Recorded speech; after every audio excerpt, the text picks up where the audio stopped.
கனிமொழி ஒரு சுறுசுறுப்பான மற்றும் புத்திசாலித்தனமான பள்ளி மாணவி. அவளுக்கு வானியல் மீது தனி ஆர்வம் இருந்தது.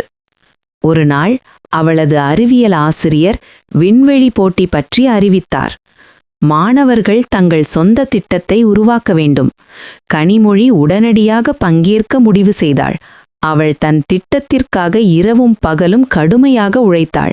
சில சமயங்களில் கடினமாக தோன்றினாலும் அவள் ஒருபோதும் விட்டு கொடுக்கவில்லை. இறுதியாக போட்டி நாள் வந்தது. கனிமொழி தனது திட்டத்தை நம்பிக்கையுடன் முன்வைத்தார். நீதிபதிகள் அவளது கடின உழைப்பைக் கண்டு வியந்தனர். கனிமொழி முதல் பரிசை வென்றாள். அவள் மிகுந்த மகிழ்ச்சியடைந்தாள். கடினமாக உழைத்தால் நம் கனவுகளை அடையலாம் என்று அவள் கற்றுக்கொண்டாள். இந்த வீடியோ உங்களுக்கு பிடிச்சிருந்தா லைக், ஷேர், அப்புறம் மறக்காம சப்ஸ்கிரைப் பண்ணிடுங்க.